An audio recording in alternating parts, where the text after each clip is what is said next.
Assalamualaikum warahmatullahi wabarakatuh. Assalatu wassalamu ala asrafil anbiya'i wal mursalin Sayyidina wa maulana Muhammadin wa ala alihi wa sahbihi ajma'in. Amma ba'du. Kepada dulur-dulurku semuanya di mana Anda berada, dengan video kali ini saya mau menjelaskan tentang wudhu. Jadi air wudhu ternyata dapat menghapuskan dosa-dosa yang telah dilakukan oleh seseorang. Lah kok bisa? Di sini dijelaskan bahwasanya wudhu yang merupakan salah satu jenis toharoh atau bersuci pada dasarnya adalah ibadah untuk menghilangkan hadas atau kotoran. Tetapi menurut Imam Al-Ghazali berpendapat bahwa toharoh bukan hanya membersihkan kotoran saja, melainkan juga dapat membersihkan sesuatu yang bersifat batin. Dan menurut Imam Al-Ghazali, toharoh memiliki 4 tingkatan. Tingkatan yang pertama, dapat membersihkan anggota badan yang tampak dari hadas dan kotoran. Lalu tingkatan yang kedua, itu dapat membersihkan anggota badan dari maksiat dan dosa. Yang tingkatan ketiga, itu dapat membersihkan hati dari akhlak tercela dan perbuatan buruk yang dibenci. Dan yang tingkatan keempat, dapat membersihkan syirk dari selain Allah Subhanahu wa ta'ala.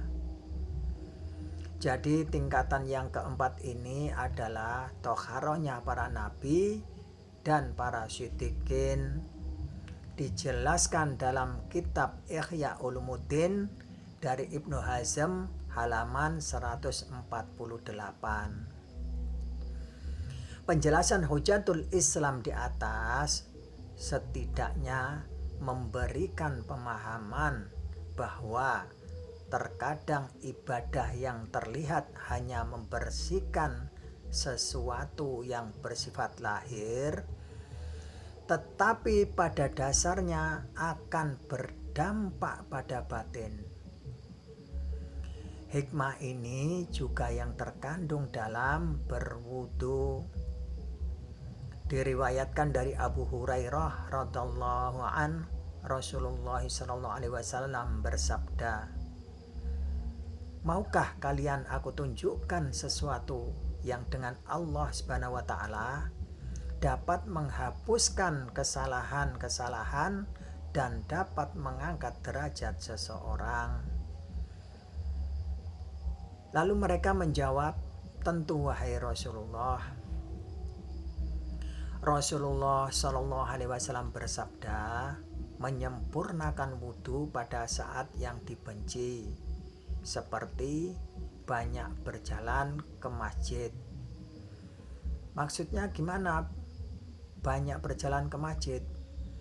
Tujuannya itu adalah sholat jamaah di dalam masjid dan menunggu sholat berikutnya setelah sholat. Maksudnya gimana? Satu contoh, ketika ibu-ibu atau bapak-bapak setelah sholat fardu, sholat maghrib selesai, itu nggak pulang, jadi menunggu sekalian sholat isya yang akan datang. Maka itulah ribat. Apa itu ribat?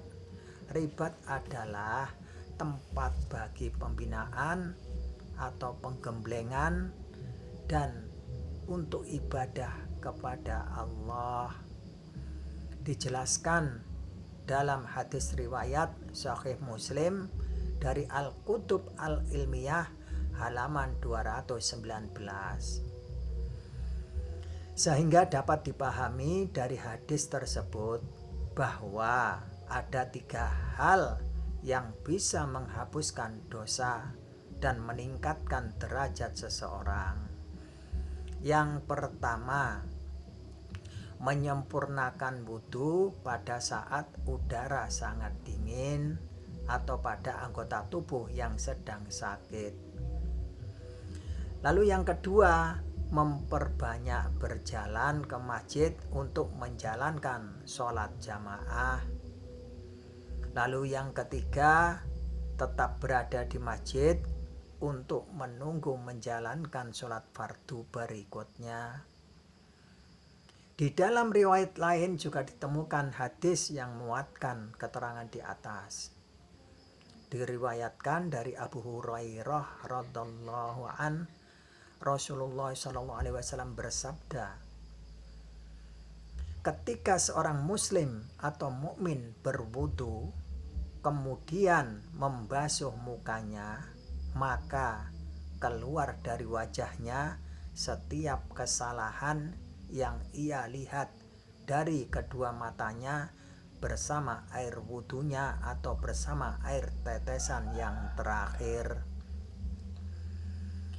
Dan ketika membasuh kedua tangannya, maka keluarlah dari kedua tangannya setiap kesalahan yang dilakukan oleh kedua tangannya bersama dengan air tetesan yang terakhir.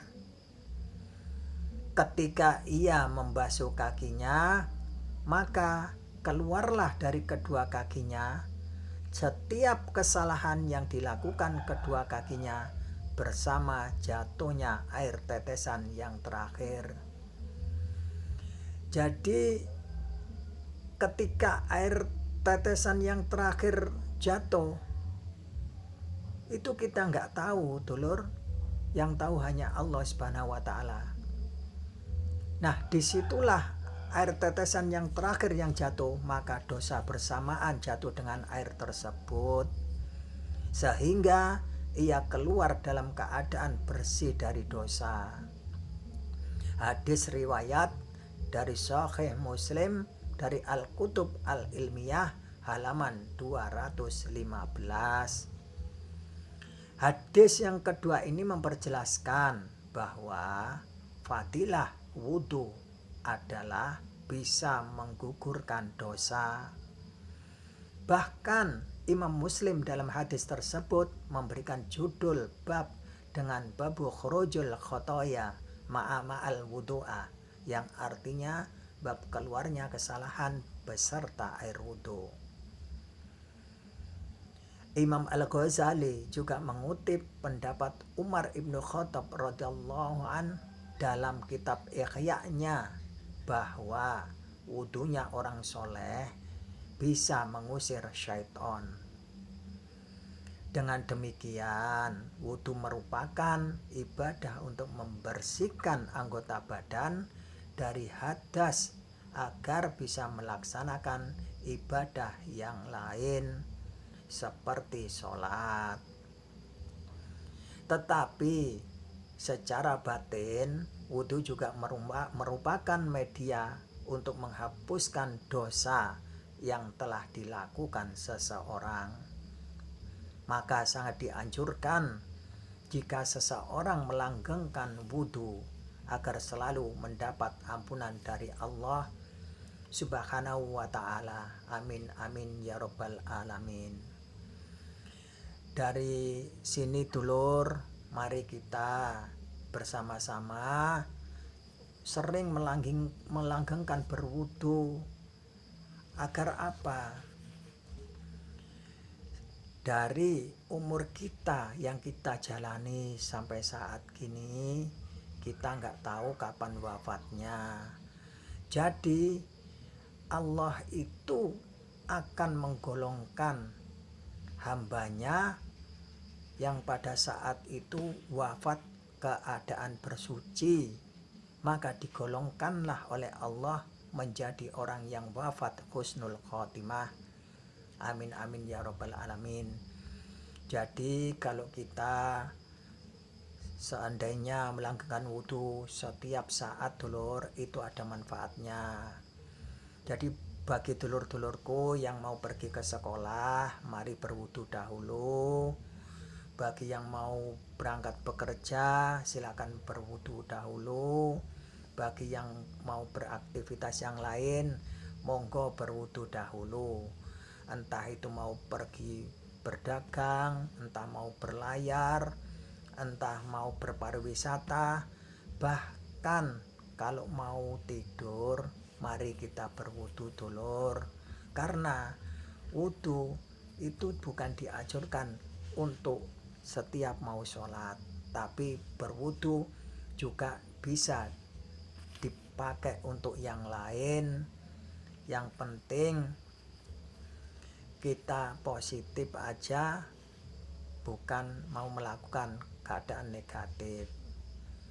Jadi sampai sini dulu ya dulur pembahasan kali ini tentang wudhu. Jadi bagi dulur-dulurku yang ikhlas, monggo subscribe.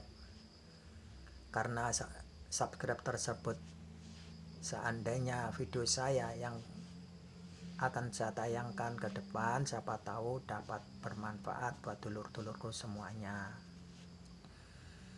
Yang tidak ikhlas di skip aja nggak apa.